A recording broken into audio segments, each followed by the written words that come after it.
But that's exactly right, Dave, and you can see things are back to normal. But just a short time ago was quite the chaos that ensued here in the middle of this intersection. This is Connor and Gratiot on Detroit's east side.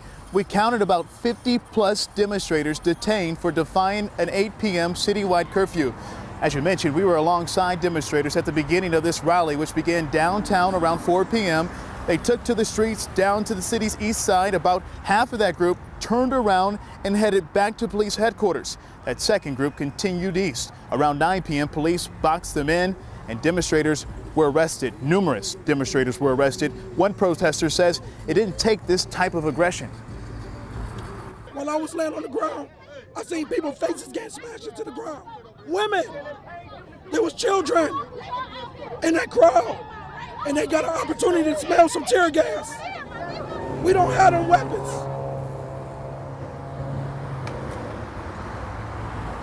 So you can see he was very emotional. Now, Chief Craig says it is possible some demonstrators threw objects at officers, which forced them to deploy gas.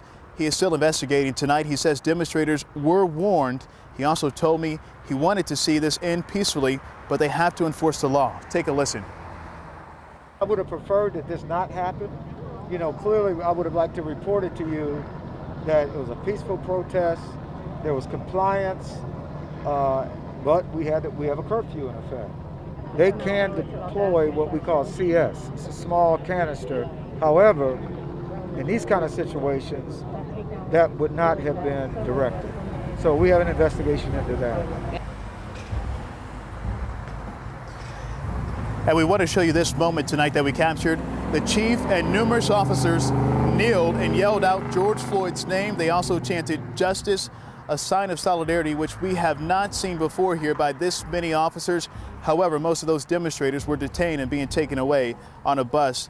During that moment, they did not see it. Now, this is the 5th consecutive protest. Unlike many other cities, these protests here in Detroit have been largely peaceful. Tonight, not the case. Tomorrow, protesters plan to march again through the city, and we will just have to wait and see what happens. Live on Detroit's east side, I'm Rudy Harper, 7 Action News.